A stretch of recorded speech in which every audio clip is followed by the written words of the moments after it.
হে WhatsApp guys, কেমন আছো সবাই? মুভির শুরুতে আমাদের এই মুভির হিরোইন ইউজিয়ান নামের একটা কিউট মেয়েকে দেখানো হয়, যে বেলজিয়ামের সমস্ত শহরে কাউকে খুঁজে বেড়াচ্ছিল। এত সময় নিয়ে সে কাকে খুঁজে বেড়াচ্ছে এবং তার লাইফে এমন কি হয়েছিল, এটাই নিয়ে আজকের ড্রামা। অসাধারণ রোমান্টিক কোরিয়ান ড্রামাটি তোমার মন ছুঁয়ে নেবে। আর হ্যাঁ, এটার কোনো পার্ট নাই, একটাই পার্টের শেষ। চলো টাইম ওয়েস্ট না করে ড্রামাটি দেখে ফেলে। সে যে বছর কাউকে খুঁজে বেড়াচ্ছে এটা হলো 2015। তারপর কিছু বছর আগের কাহিনী দেখানো হয়, আর এটা ছিল 2007। ইউজেনের বাবা অসুস্থ থাকার কারণে তার বাবাকে বহুদিন ধরে হসপিটালে অ্যাডমিট রাখা হয়েছিল। এজন্য ইউজিন এবং তার মা বহু কষ্ট করে সংসার চালাতো এবং অনেক কষ্ট করে ইউজিনকে একটা হাই স্কুলে অ্যাডমিট করে। এই স্কুলে ভালোভাবে পড়ালেখা করে টপ রেজাল্ট নিয়ে একটা ভালো ইউনিভার্সিটিতে অ্যাডমিট হওয়া এবং লাইফে সেটেল হওয়া তার একটা ড্রিম ছিল। পরে সে বাসে ট্রাভেল করে তার স্কুলে পৌঁছে যায়। স্কুলের প্রথম দিন একটা ছেলে সুপার বাইকে আসে এবং তার বাইক একটা পাইপের উপর দিয়ে চালিয়ে পাশ দিয়ে যাওয়া ইউজিনকে পানি দিয়ে ভিজিয়ে দেয়। পরে সে বাইক রেখে বাইক থেকে নেমে আসে। আর বন্ধুরা, এটাই আজকের মুভির হিরো জ্যাং। জ্যাং একটা বড়সড় বিজনেসম্যান, বড় লোকের ছেলে, দেখতেও সুন্দর এবং পড়ালেখাও অনেক ভালো। শুধু এটা না, স্কুলের সমস্ত খেলার প্রতিযোগিতায় জ্যাং সর্বদা প্রথম অবস্থানে থাকে। তাকে অনেক মেয়ে প্রপোজও করছে, কিন্তু সে সবাইকে রিজেক্ট করে দিছে। ক্লাসের ভিতর জ্যাংয়ের একটা ক্লোজ ফ্রেন্ড আছে যার নাম জো ছিল। ওদিকে ইউজিন ক্লাসে নতুন ছিল, তখন তার সাথে ময়ূ নামের একটা মেয়ের সাথে বেস্ট ফ্রেন্ড হয়ে যায়। প্রথম দিন সবাই ক্লাসে যেয়ে বসে এবং ইউজিন জ্যাংয়ের সামনের বেঞ্চে যেয়ে বসে। কিছুদিন এভাবেই কেটে যায়। পরে একদিন দেখানো হয় একটা স্টুডেন্ট সবাইকে এক্সাম পেপার দিচ্ছে। এক্সামে আমাদের হিরো জ্যাং প্রতিবারের মতো টপ রেজাল্ট করে, কিন্তু ইউজিন একটা ভালো স্টুডেন্ট হওয়া সত্ত্বেও খুবই খারাপ রেজাল্ট করে কোনোভাবে পাশ করে। ইউজিনের কম মার্ক দেখে তার পাশে বসে থাকা জ্যাংয়ের বন্ধু জো তাকে নিয়ে মজা করে এবং তাকে বলে, তোমাকে যখন আমি প্রথম দেখছিলাম আমি মনে করছিলাম তুমি খুবই ভালো স্টুডেন্ট, কিন্তু এখন জানতে পারলাম তুমি তো আমাদের মতোই। এটা শুনে ইউজিনের অনেক খারাপ লাগে। সে বুঝতে পারছিল সে তাকে ঠাট্টা করতেছে। তখন জ্যাং তাকে বলে, তুমি চাইলে কিন্তু আমার নোট নিয়ে পড়তে পারো এবং এটার দ্বারা তুমি তোমার প্রবলেমকে সহজেই সলভ করে নিতে পারবা। এটা শুনে ইউজিন তাকে বলে, আমাকে তোমার হেল্পের কোনো প্রয়োজন নেই, তুমি নিজের কাজ নিজেই করো। তারপর ব্রেক টাইমে সে যখন তার বইটি হাতে নিয়ে বাইরে যাচ্ছিল, তখন জ্যাং তার কাছ থেকে বইটি কেড়ে নেয়। তখন ইউজিন তার বই নেওয়ার চেষ্টা করে। ওই সময় ইউজিনের বইয়ের ভিতর থেকে কোনো পার্সোনাল জিনিস নিচে পড়ে যায়। তারপর ইউজিনের খুবই রাগ হয়ে যায় এবং জ্যাংকের মুখে জোরে একটা থাপ্পড় মারে। তারপর ইউজিন বই না নিয়ে ওখান থেকে চলে যায়। ব্রেকের পর আবার ক্লাস শুরু হয়। তখন জ্যাং তার কাছ থেকে ক্ষমা চেয়ে তার নোট ফিরিয়ে দেওয়ার চেষ্টা করে। তারপর জ্যাং তার পা দিয়ে ইউজিনের টেবিল নাড়িয়ে তাকে ডিস্টার্ব করতে থাকে। তখন ইউজিন তার টেবিল উঁচু করে জ্যাংয়ের পায়ের উপরে উঠিয়ে দেয়। তখন জ্যাং তাকে আর প্রেশান করে না। পরে ক্লাস শেষ হয়ে যায়। ইউজিন এবং তার ফ্রেন্ড ময়ূ একসাথে গল্প করতে করতে যাইতে থাকে। তখন জ্যাং তার বন্ধু জোর সাথে ওখানে আসে।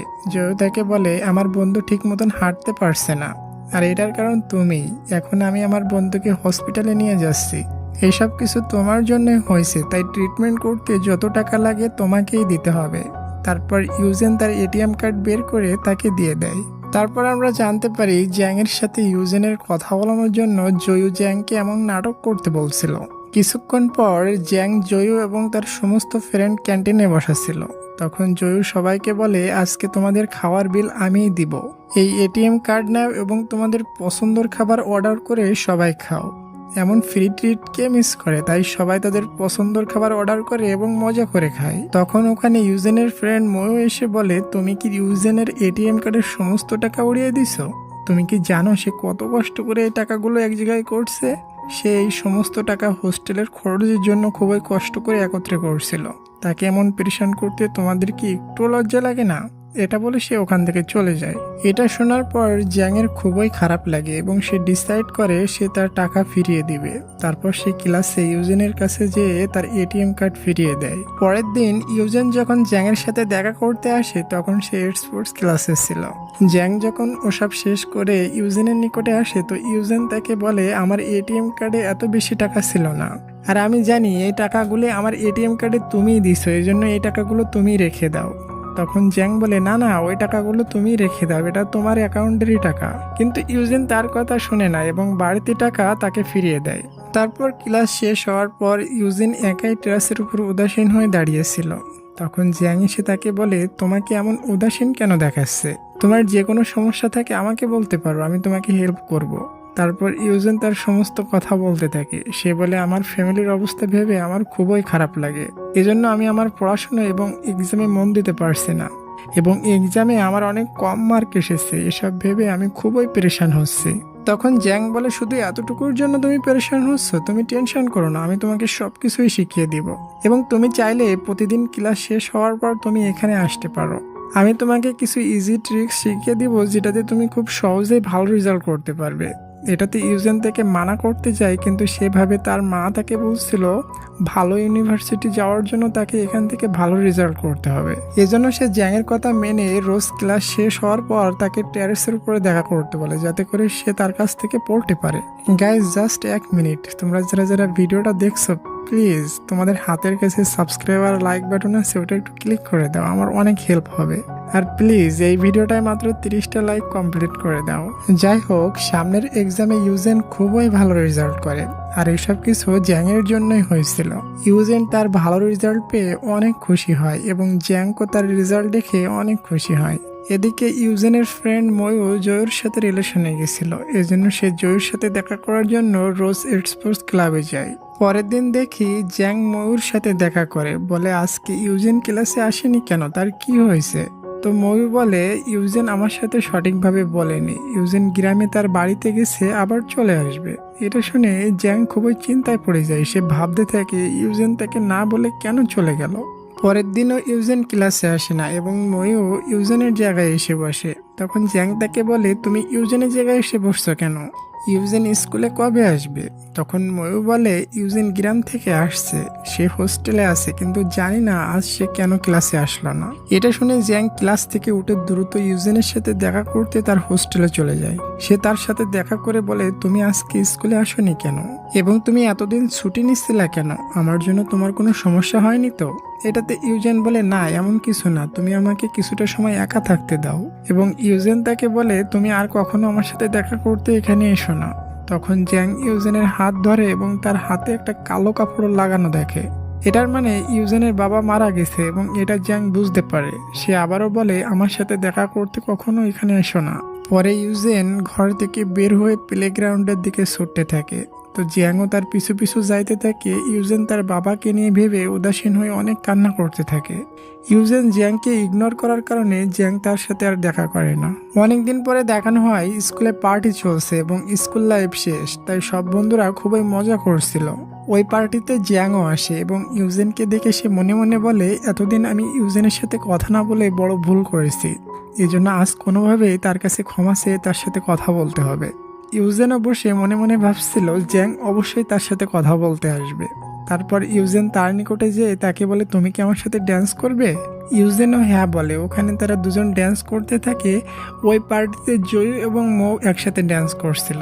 তখন হঠাৎ করে ওখানে বিদ্যুৎ চলে যায়। ওই বাহানায় ময়ূ জয়ুকে কিস করে, এবং যখন জ্যাং ইউজেনকে কিস করতে যায় তখন কারেন্ট চলে আসে এবং ইউজেন ওখান থেকে বাইরে চলে যায়। জ্যাংও ওখানে চলে আসে এবং তারা দুজন ওখানে গল্প করতে থাকে। কথায় কথায় জ্যাং বলে, তুমি আমার সাথে বেলজিয়ামে যাবে, আমরা ওখানে একসাথে থাকবো এবং বিয়েও করে নিব। তোমাকে আমার খুবই ভালো লাগে এবং আমি তোমাকে অনেক লাভ করি। এসব শুনে ইউজেন বুঝতেই পারছিল না সে কি জবাব দেবে, কারণ জ্যাং একটা কোটিপতির ছেলে আর ইউজেন তো একটা গরিব কৃষকের মেয়ে। এটা ভেবে ইউজেন তাকে কিছু বলে না, তবে তাকে একটা কিস করে ওখান থেকে চলে যায়। এটাতে জ্যাং বুঝে যায় ইউজেন তাকে অ্যাকসেপ্ট করে নিছে, কিন্তু ইউজেন ডিসাইড করে এরপরে সে আর জ্যাংয়ের সাথে কখনোই দেখা করবে না এবং কান্না করতে করতে ওখান থেকে চলে যায়। তারপর আমরা 2009-এ ইউজেনকে দেখি যে সিটিতে একটা লাইব্রেরিতে কাজ করছিল। ওখানে জুয়ান নামের একটা ছেলে ইউজেনের খুবই ক্লোজ হতে থাকে। জোয়ান ইউজেনকে খুবই পছন্দ করত, তারা দুজন দুজনের কাজ শেয়ার করে করত, এজন্য তাদের ভিতর ভালো একটা সম্পর্ক হয়ে ওঠে। এমনই ইউজেন তার লাইব্রেরির কাজ শেষ করে যখন বাইরে বের হয় তখন মনে করে কেউ তাকে ডাকছে এবং সে আর কেউ না বরং জ্যাং ছিল। মুভির আগের অংশ বিরক্ত করা লাগলেও মুভির টুইস্ট এখান থেকে শুরু হয়। জ্যাং ইউজিনকে দেখে বলে, আমি শেষবার তোমাকে স্কুলের বিদায় অনুষ্ঠানে দেখছিলাম, হয়তো তুমি আমাকে ভুলে গেছো। তখন ইউজেন তাকে বলে, তুমি এখানে কি জন্য আসছো? তখন জ্যাং তাকে বলে, তুমি ভেবো না আমি তোমার সাথে দেখা করতে আসছি, আমি এখানে পাশের একটা মন্দিরেই যাচ্ছিলাম। তখনই ওখানে জোয়ান আসে এবং তারপর ইউজেন জ্যাংকে পরিচয় করায় এবং জোয়ান জ্যাংকে বলে, আমি ইউজেনের বয়ফ্রেন্ড। এটা শুনে জ্যাংয়ের খুবই রাগ ওঠে এবং তখন জ্যাং বলে, আমিও ইউজেনের বয়ফ্রেন্ড, আর তোমার চেয়ে আমি ইউজেনকে অনেক আগে থেকেই জানি। তারপর জ্যাং বলে, আমি আমার বোনের সাথে পাশের মন্দিরে যাচ্ছি, তোমরা দুজন চাইলে আমাদের সাথে আসতে পারো। তারপর তারা দুজন জ্যাংয়ের কারে বসে মন্দিরে যায়। মন্দিরে বহু পুরানো কিতাব রাখা ছিল, কিছু জিনিস রাখা আছে মানুষটার মনের ইচ্ছা ওটাতে লিখে। সবাই ওই কিতাব নিয়ে নিজ নিজ মনের ইচ্ছা লিখতে থাকে। জ্যাং কি লেখে এটা কাউকে দেখতে দেয় না। ইউজেন তাকে বলে, তুমি কি লিখছো আমাকে তো বলো। তারপরও জ্যাং তাকে কিছু বলেও না, দেখায়ও না, পরে কিতাব বন্ধ করে রেখে আসে। পরে ইউজেন জ্যাংয়ের সাথে একা হয়ে কথা বলতে থাকে। তাদের এমন কথা বলতে দেখে জোয়ানের খুবই হিংসা হয়, আর তাদের কথা বন্ধ করানোর জন্য কি কি করা যায় এটা নিয়ে ভাবতে থাকে। তখন জ্যাংয়ের বোন ইউহি এটা বুঝতে পারে এবং তার মনোযোগ ঘোরানোর জন্য বলে, তুমি কি আমাকে একটা হেল্প করতে পারো? এদিকে জ্যাং ইউজেনকে বলে, তুমি স্কুলের বিদায় অনুষ্ঠানের পর আমার সাথে আর কখনোই দেখা করতে আসোনি, তুমি আমাকে এমনভাবে রেখে কেন চলে গেছিলা? তোমাকে আমি বলছিলাম আমি তোমাকে ভালোবাসি, কিন্তু জবাবে তুমি কিছুই বলছিলা না। আমি এটাও বুঝতে পারছিলাম না তুমি আমাকে পছন্দ করো কিনা। এখন তো এই জবাবটা দাও। কিন্তু তারপরও ইউজিন তাকে কিছুই বলে না। তারপর আমরা দেখি জোয়ান, ইউজিন এবং জ্যাং ডিনারের জন্য পাশের একটা রেস্টুরেন্টে যায়। ওখানে জ্যাং ইউজিনকে একটা ড্রিঙ্কস দেয়। প্রথমে সে ওটা নিতে মানা করে। জোয়ান ও জ্যাংকে ওই ড্রিঙ্কস ইউজিনকে দিতে মানা করে, কিন্তু জ্যাং বলে, আমার জন্য হলেও তো একবার নাও। জ্যাং এর বারবার রিকোয়েস্টে ইউজিন ওই ড্রিঙ্কসটা নেয়। তারপর ওটা পান করতেই ইউজিন নেশায় সে ওখানে টেবিলের উপরে ঘুমিয়ে পড়ে। তারপর ইউজিনের উপর রাগ করে জ্যাংকে এক বোতল মেরে দেয়। তখন নেশায় ঘুমিয়ে থাকা ইউজিন বারবার জ্যাংয়ের নাম ধরে ডাকতে থাকে। আসলে ওই ড্রিঙ্কসের একটা রহস্য ছিল, কেউ যদি ওটা পান করে তাহলে তার ভিতরে সত্যিটা বের হয়ে আসে। এটা দেখে জ্যাং খুবই খুশি হয়, কারণ ইউজিন এখনো পর্যন্ত জ্যাংকে মনে রাখছিল। কিন্তু এসব দেখে জোয়ান খুবই রেগে যায়। পরে তিনজন ওখান থেকে বের হয়ে নিজ নিজ বাসায় চলে যায়। পরের দিন লাইব্রেরিতে যে ইউজিন জোয়ানের সাথে কথা বলতে গেলে জোয়ান তাকে ইগনোর করতে থাকে, কারণ আগের দিন ইউজিন নেশার ঘরে বারবার জ্যাংয়ের নাম নিছিল। এটাতে রাগ করে জোয়ান ইউজিনের সাথে কথা বলা বন্ধ করে দেয়। এটাতে উদাসীন হয়ে ইউজিন তখনই জ্যাংয়ের বাসায় চলে আসে। তাকে রাগ করে বলে, আমি মানা করার পরেও তুমি আমাকে ওই ড্রিঙ্কস পান করতে কেন বলছিলে? এবং সে আরো বলে, ওটার কারণে জোয়ান আমাকে ভুল বুঝছে, এসব তোমারই ভুল। এসব শুনে জ্যাং বলে, আমি এত বছর ধরে তোমার জন্য অপেক্ষা করে আসছি, আর আমি তো এই আশায় ছিলাম তুমি একদিন এসে বলবা তুমি আমাকে ভালোবাসো এবং তুমি আমাকে আপন করে নিবা। কিন্তু হয়তো আমার ধারণাটাই ভুল ছিল। তুমি জোয়ানের কথায় পেরেশান হয়ে আমার উপরে রাগ দেখাতে আসছো। আমরা যখন স্কুলের বিদায় অনুষ্ঠানে দেখা করছিলাম তখন তোমার কাছে বলছিলাম তুমি আমাকে পছন্দ করো কিনা, কিন্তু তুমি জবাব না দিয়ে আমাকে কিস করে চলে গেছিলা। তো আমি ভেবে নিছিলাম তুমি আমাকে ভালোবাসো, কিন্তু তারপর থেকে এত বছর তুমি আমাকে এড়িয়ে চলেছো। একটা বারও কি আমার কথা মনে পড়েনি? এটার পরেও ইউজেন জ্যাংকে বলে, আজ থেকে আমি তোমার সাথে কখনোই দেখা করতে আসবো না, এবং ওখান থেকে চলে যায়। তারপর 2 বছর পরের সিন, অর্থাৎ 2011 সালের সিনকে দেখানো হয়। ইউজিনের ফ্রেন্ড একটা হসপিটালে নার্সিং এর জব করে। তখনই ওই হসপিটালে একটা মানুষ মরার সাথে লড়তেছিল। এটা আর কেউ না বরং জ্যাংয়ের বন্ধু জয়ুস ছিল। মো আর জয়ও হাই স্কুলে একে অপরকে প্রচুর ভালোবাসত, কিন্তু তারপরও ভুল বোঝাবুঝিতে তারা দুজন আলাদা হয়ে গেছিল। এখানে তাকে দেখে ময়ও খুবই আফসোস করে এবং ওখানে পুনরায় তারা দুজন এক হয়ে যায় এবং প্রথমের মতন এখন তারা একে অপরকে ভালোবাসতে শুরু করে। জয়ও আস্তে আস্তে সুস্থ হয়ে ওঠে। এদিকে ইউজেনকে দেখানো হয় সে গ্রামে তার মায়ের সাথে দেখা করতে আসে। ইউজেনের বাবা মারা যাওয়ার পর তার মায়ের সাহায্যের জন্য ওখানে কেউই ছিল না। এবার ইউজেন বাসায় এসে দেখে তার আঙ্কেল তার মাকে ভালোভাবে দেখাশোনা করছে। অনেকদিন পর তারা তিনজন একসাথে বসে লাঞ্চ করে এবং সবাই অনেক খুশি হয়। তারপর দেখানো হয় ইউজেন তার মায়ের সাথে হাঁটতে হাঁটতে গল্প করতে থাকে। তখনই সে ওখানে জ্যাংকে দেখে এবং তাকে দেখে ইউজেন একটু অবাক হয়ে যায় আর মনে মনে ভাবে, এত বছর পর জ্যাং আমার গ্রামে কি করতে আসছে। তারপর জ্যাং তাকে বলে, তুমি যেটা ভাবতেছো তেমন কিছু না, এখান থেকে পাশেই আমার মায়ের একটা ইলেকট্রিক্যাল ফ্যাক্টরি আছে, এই জন্য ওটার কিছু কাজের জন্য আমি এখানে আসছি। তারপর তারা দুজন গল্প করতে থাকে। ওই দিন জ্যাং ইউজেনের বাসায় থাকে। ওই রাত্রে ইউজেন এবং জ্যাং দুজনই ভালোভাবে কথাবার্তা বলে। ওখানে কিছু খেলনা দেখে জ্যাং তাকে বলে, তোমরা কি এমন খেলনা বাসায় তৈরি করে বিক্রি করো? এই বিজনেস তো ভালোই লাভ হয়। তখন ইউজেন বলে, এই খেলনা পুরোভাবে বানিয়ে আমরা এত টাকা পাই। এটা শুনে জ্যাং বলে, শুধু এই কয় টাকা? তুমি আজকে এই কাজ বন্ধ করে আমার সাথে একটু গল্প করো, কারণ আমরা দুজন অনেক বছর পরে একসাথে বসে আছি। এসব কথা শুনে ইউজেন তাকে বলে, এই খেলনা বিক্রি করার টাকা দিয়ে আমাদের ফ্যামিলি ভালোভাবে চলে যায়। এসব কথা তুমি বুঝবে না, কারণ তুমি তো একটা কোটিপতির ছেলে। এটা বলে ইউজেন ওখান থেকে উঠে চলে যায়। কিন্তু জ্যাং সারা রাত না ঘুমিয়ে ধীরে ধীরে ওই খেলনা বানাতে থাকে। যে কাজ তার জীবনে কখনো করেনি সেটা ইউজেনের জন্যই করছিল। পরের দিন সকালে জ্যাংকে দেখি বাইরে জানালায় মাথা রেখে ঘুমিয়ে আছে। তখন ওখানে ইউজেন আসে এবং তাকে বলে, তুমি এখানে ঘুমাইছো কেন? ইউজেনের কথা শুনে জ্যাংয়ের ঘুম ভাঙে এবং তখন সে ইউজেনকে তার বানানোর খেলনা দিয়ে বলে, আমি এটা তোমার জন্যই বানাইছি। এটা দেখে ইউজেন খুশি হয় এবং বলে, খেলনার কান একটা ছোট একটা বড় হয়ে গেছে। এটাতে তারা দুজন হাসতে থাকে। পরে সে জ্যাংয়ের হাত দেখে তার হাত দিয়ে রক্ত বের হচ্ছিল। আসলে ধারালো সুতো দিয়ে বানাতে যে এমনটা হয়েছিল। তখনই ইউজেন এটা দেখে ইমোশনাল হয়ে যায় এবং বুঝে যায় জ্যাং তার জন্য সবকিছু করতে রাজি। এবং সে মনে মনে বলে, জ্যাং সত্যিই তাকে অনেক ভালোবাসে। ওই সময় জ্যাং তাকে বলে, তুমি বেলজিয়ামে জব করো, জবের জন্য তুমি অ্যাপ্লাই করো, আর তুমি যদি বেলজিয়ামে আসো আমরা দুজন একসাথেই থাকতে পারবো। ইউজেন এবার মানা করে না, ইউজেন এটাতে রাজি হয়ে যায়। তারপর ইউজেন জ্যাং এর কথা শুনে বেলজিয়ামের সমস্ত চাকরিতে অ্যাপ্লাই করে দেয়। কিছু এক্সামও দেয়, কিন্তু প্রথম চেষ্টায় সে সফল হয় না। তখন ইউজেনের সাথে তার এক ফ্রেন্ড তাকে বলে, তুমি শুধু বেলজিয়ামে কেন ট্রাই করছো, তুমি পাশের সাঙ্গাতেও ট্রাই করতে পারো। তারপর ইউজেন তার কথা শুনে পাশের একটা সিটিতে জবের জন্য অ্যাপ্লাই করে দেয় এবং ওখানে তার জব ডান হয়ে যায়। এটার খবর দেওয়ার জন্য সে জ্যাংকে ফোন করে আর বলে, বেলজিংয়ে আমি কোনো জব পাইনি, কিন্তু সাংঘাই একটা জব পাইছি। এটা শুনে জ্যাং রাগ করে তাকে বলে, তুমি কখনো আমার কথা শোনোনি। আমি এই আশায় ছিলাম যে তুমি বেলজিংয়ে আসবে। পরে জ্যাংকে বোঝানোর জন্য সে ট্রেনে করে জ্যাংকের নিকটে যাচ্ছিল। ওই সময় ইউজেনের কাছে জ্যাংয়ের কল আসে এবং সে বলে, তুমি কোথায় আছো? আমি ফোনে তোমার সাথে একটু রাগ করছিলাম, তুমি কিছু মনে করো না। এবং জ্যাংও বলে, আমি তোমার সাথে দেখা করার জন্য আসতেছি এবং এখন আমি ট্রেনে আছি। এটা শুনে ইউজেন বলে, আমিও তো তোমার সাথে দেখা করার জন্য ট্রেনে করে আসতেছি। তারপর তারা কথা বলে একটা কমন স্টেশনে নেমে একে অপরকে দেখে হাগ করে এবং দুজনই ইমোশনাল হয়ে যায়।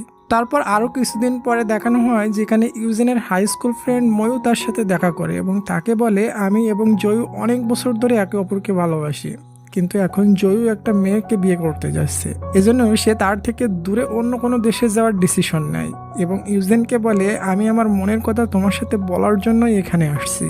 তারপরে আমাদের দেখানো হয় ময়ূ অন্য কান্ট্রিতে চলে যাচ্ছে। এদিকে জ্যাংয়ের বোনের এঙ্গেজমেন্ট হতে যাচ্ছে এবং তার এঙ্গেজমেন্ট অনুষ্ঠানে জ্যাং ইউজেনকে সাথে নিয়ে আসে এবং জ্যাংয়ের বোনের সাথে বিয়ে করতে যাচ্ছে সেটা আর কেউ না, বরং ইউজেনের সাথে কিছু বছর ধরে কাজ করা জোয়ান নামের সেই ছেলেটি, যে ইউজেনকেও পটানোর ট্রাই করছিল। এখানে ইউজেন জোয়ানকে কিছু বছর পর দেখে, এজন্য ইউজেন তাকে একা ডেকে কথা বলছিল। তখন সে বলে, আমি আমার লাইফে সেটেল হওয়ার জন্য এমনটা করছি। জ্যাংয়ের ফ্যামিলি কোটিপতি এবং আমি জ্যাংয়ের বোনকে পছন্দও করি, তাই আমি জ্যাংয়ের বোনকে বিয়ের জন্য পটিয়ে নিছি। এখানে জ্যাং তার বোনকে বলে, তুমি কি জোয়ানকে ভালোভাবে চিনো? তুমি ফ্যামিলির কাউকে না বলে এই বিয়ে কেন করতেছো? এমন তো হতে পারে জোয়ান তোমার টাকার লোভে বিয়ে করতেছে। এটা শুনে তার বোন বলে, জোয়ান অমন টাইপের ছেলে না, তুমি আমাকে এমন প্রশ্ন কেন করতেছো? এমন তো হতে পারে তোমার গার্লফ্রেন্ড ইউজেন তোমাকে না তোমার টাকাকে ভালোবাসে। এটাতে জ্যাং বলে, ইউজেন এমন মেয়ে না, এবং যদি এমন হতো তাহলে প্রথম থেকে আমার সাথে লেগে থাকতো, কিন্তু এত বছর ধরে তো সে আমাকে পাত্তাই দেয়নি। ইউজেন শুধু আমাকে ভালোবাসে, আমার সম্পদকে নয়। পরে এঙ্গেজমেন্ট শেষ হওয়ার পর জ্যাং ইউজেনকে নিয়ে বের হয়। বাইরে খুবই বৃষ্টি, ছাতা একটাই। জ্যাং ইউজেনের ব্যাগটি তার গলায় ঝুলিয়ে ইউজেনকে কাঁধে উঠিয়ে নিয়ে যায় এবং বলে, ইউজেন তুমি আমাকে কখনো ভুল বুঝবে না, তুমি আমাকে ছেড়ে কখনো কোথাও যাবে না। ইউজেন বলে, আমি তোমাকে ছেড়ে কখনো কোথাও যাব না। এভাবে তারা একসাথে বহুদিন পার করে। তারপর আরো 2 বছর পর অর্থাৎ 2013-র কাহিনী দেখানো হয়। একদিন ইউজেন অফিসে কাজ করছিল, তখন তার আঙ্কেল তার কাছে আসে। সে তাকে বলে তোমার মায়ের ক্যান্সার হয়েছে, কিন্তু তুমি চিন্তা করো না, একটা সার্জারি করলে তোমার মা সুস্থ হয়ে যাবে, কিন্তু সার্জারি করতে অনেক টাকার প্রয়োজন। আমি অনেক কষ্ট করে কিছু টাকা জোগাড়ও করছি, কিন্তু এখনো 3 লাখ টাকার প্রয়োজন। এটা শুনে ইউজেন বলে আমি জ্যাংকে বললে জ্যাং দিয়ে দিবে, কিন্তু তার আঙ্কেল বলে আমাদের গ্রামে জ্যাংকের মায়ের যে ইলেকট্রিক্যাল ফ্যাক্টরি আছে আমি ওখানেই কাজ করতাম এবং আমি ওখান থেকে আগেই অনেক লোন নিছি, আর ওই লোন আমি এই সার্জারির জন্য নিছি, এটাও আমাদের ধীরে ধীরে শোধ করতে হবে। এসব কথা শুনে সে জ্যাংয়ের থেকে টাকা নেওয়ার ডিসিশন বদলে ফেলে। তারপর সে তার সমস্ত বন্ধুদের কাছে কল দেয় এবং টাকার জন্য হেল্প চায়। কিছুক্ষণ পর সে বাড়িতে পৌঁছায়। ওখানে জ্যাং বসে গেম খেলছিল। জ্যাং তাকে দেখে বলে তোমাকে এমন উদাসীন লাগছে কেন, তোমার কি কিছু হয়েছে? কিন্তু ইউজেন তাকে কিছুই বলে না। তারপর জ্যাং তার নিকটে যেয়ে বলে তুমি আমার থেকে কথা কেন লুকাচ্ছ পাগলি? আমি সবকিছু জেনে গেছি, তোমার মায়ের সার্জারিতে তোমার টাকার প্রয়োজন, কিন্তু সেটা তুমি আমার কাছে চাইতে গিল্টি ফিল করছো। তোমার মা মানে তো আমারই মা, তাই না? আমি পুরা টাকার ব্যবস্থা করেছি, এই নাও টাকা, এটা রেখে দাও। কিন্তু ইউজেন তাকে বলে না, আর তোমার টাকার প্রয়োজন নেই, আমি টাকার ব্যবস্থা করে নিছি। তখন জ্যাং বলে এত টাকা তুমি কোথা থেকে ম্যানেজ করছো? ইউজেন বলে আমার পুরানো বন্ধু জোয়ান আমাকে টাকা দিয়ে হেল্প করছে। এটা ওই জোয়ান ছিল যে আগে একবার ইউজেনকে তার প্রেমে ফাঁসানোর ট্রাই করছিল এবং জ্যাং এর বোনকে টাকার লোভেও বিয়ে করছে। তখন জোয়ানের কথা শুনে বলে তুমি এমনটা কেন করতেছো? তুমি কি আমাকে একটু সুযোগ দিবা না? তুমি কি এতটাই পর মনে করো আমাকে? জোয়ানের থেকে তুমি যে টাকা নিছো আমি নিজেই ওটা ফিরে দিয়ে আসি। এটা বলে সে জোয়ানের নিকটে চলে যায় এবং তার টাকা ছুঁড়ে মেরে বলে আর কখনো তুমি ইউজেনের সাথে দেখা করার চেষ্টা করো না, তার কোনো প্রবলেম হলে ওটা আমি সলভ করে নেব। এমন ভাবে ঝেড়ে সে ওখান থেকে চলে যায়। কিছু সময় পর সে বাড়ি ফিরে। তখন ইউজিন তাকে বলে তোমার ফ্যাক্টরি থেকে আমার মা আগে থেকেই অনেক লোন নিছে এবং এসব টাকা আমি তোমাকে ধীরে ধীরে শোধ করে দিব। তারপর ইউজেনের কাছে কিছু টাকা ছিল, এটা যখন জ্যাংকে ফিরাই দেয় তখন জ্যাংয়ের খুবই খারাপ লাগে এবং সে পেপারকে ছিঁড়ে ফেলে দেয়। তার দিকে তাকিয়ে কান্না করে আর বলে কেন তুমি আমাকে এমন ভাবে কষ্ট দিচ্ছ? তুমি কি আমাকে কখনোই বুঝবে না? আরে ইয়ার, তোমাকে কোনো কিছু ফিরিয়ে দেওয়ার প্রয়োজন নেই, আমি তোমাকে খুবই ভালোবাসি। এটা বলে অনেক কান্না করে। বলে আমি যা করতেছি সবই তো তোমার জন্য, এত বছর ধরে তোমার পিছু আমি পাগলের মতন ঘুরতেছি, তোমারও কি একটু কষ্ট হয় না আমাকে দেখে? আমি জানি তুমি আমাকে একদিন অবশ্যই বুঝবে, আর ওই দিন থেকে আমরা দুজন একসাথেই থাকবো। তারপর সে কান্না করতে করতে ওখান থেকে চলে যায়। তারপর বেলজিয়ামের একটা বড় অফিসে জ্যাংয়ের জব হয়ে যায়। বেলজিয়ামে যাওয়ার জন্য যখন সে ফ্ল্যাটে বসেছিল তখনও তার ফোনকে বারবার চেক করে। আসলে সে চাচ্ছিল ইউজিন তাকে কল অথবা মেসেজ করে বলুক তুমি ফিরে আসো, আমি তোমাকে বিনা থাকতে পারবো না। তারপর জ্যাং মনে মনে ভাবে হয়তো আমি তার জীবনে না থাকলে সে অনেক হ্যাপি থাকবে। এসব মনে করে সে বেলজিংয়ে চলে যায়। তারপর আরো 2 বছর পর অর্থাৎ 2015 সালের ঘটনাকে দেখানো হয়। ইউজিন যেখানে যায় সবখানে সে জ্যাংয়ের কথা ভাবতে থাকে। কিছুদিন পর সে গ্রামের সেই পুরানো মন্দিরে যায়। ওখানে বহু পুরানো কিতাব দেখে তখন ইউজিনকে মনে পড়ে ওখানে 5 বছর মতন আগে জ্যাং একটা কিতাবে কিছু একটা লিখছিল। তখনই সে ওই পেজটি খুঁজতে থাকে। খুঁজতে খুঁজতে জ্যাংকের লেখা ওই পেজটি পেয়ে যায়। ইউজিন দেখে 5 বছর আগে জ্যাং ওখানে ইউজিনের নাম লিখে রাখছিল। এসব অনেক আগের ঘটনা। তখন থেকে জ্যাং ইউজিনকে মন থেকে ভালোবাসে। তবে ইউজিন সর্বদা জ্যাংকে ভুল বুঝে আসছে। এখন সে বুঝতে পারে জ্যাং প্রথম থেকেই তাকে খুব ভালোবাসে। এটা দেখে ইউজিন আর থাকতে পারে না। সে পরের দিনই প্লেনে বেলজিংয়ে চলে যায়। তারপর সে বেলজিংয়ের সমস্ত শহরে এবং রোডে যেয়ে জ্যাংকে এবং জ্যাংকের অফিসকে খুঁজতে থাকে। তো মুভির প্রথমে বা মাঝখানে অন্য টপিক নিয়ে কথা বলে তোমাদের বিরক্ত করতে চাইনি, তাই তোমাদের কাছে রিকোয়েস্ট করতেছি প্লিজ তোমরা যখন লাস্ট পর্যন্ত মুভিটা দেখছো একটা কমেন্ট করে যেও। আমি ভিডিওটা খুলনা থেকে বানাচ্ছি এবং তুমি কোন জায়গা থেকে ভিডিওটা দেখতেছো অবশ্যই সেই জায়গাটার নাম লিখে কমেন্ট বক্সে জানাই দিও। তুমি 100% শিওর থেকো আমি তোমার কমেন্টের রিপ্লাই অবশ্যই দিব। ইউজিন খুঁজতে খুঁজতে একদম পাগলের মতন হয়ে গেছিল। পরে সে একটা জায়গায় জ্যাংকে দেখে ফেলে, কিন্তু জ্যাং এখনোই একা ছিল। সে সর্বদাই ইউজিনের ভাবনায় ডুবে থাকতো। পরে তারা ভালোভাবে দুজন দুজনকে বুঝতে পারে আর এখানে শেষ হয়ে যায় নেভার গন ড্রামাটি। আমার ভিডিওতে কতটা ভিউ আসতেছে এটা আমি বেশি একটা দেখি না। আমি সবসময় চেক করি আমার ভিডিওতে কেউ কমেন্ট করছে কিনা। কমেন্ট করলে তার রিপ্লাই সাথে সাথে দিয়ে দিই। তো আমরা পরে যে ড্রামাটা এক্সপ্লেন করব এটার থেকে অনেক কিউট একটা ড্রামা। আশা করি ড্রামাটি দেখে তোমাদের মন ছুঁয়ে যাবে। এজন্য তোমরা সাবস্ক্রাইব করে নোটিফিকেশনটা অল করে রাখো, তাহলে আমি যখন ভিডিও পোস্ট করব তুমি সাথে সাথে নোটিফিকেশনটা পেয়ে যাবা। তো ভালো থাকো সবাই, দেখা হচ্ছে নেক্সট সেই কিউট ড্রামাটার সাথে। তত সময়ের জন্য বাই বাই।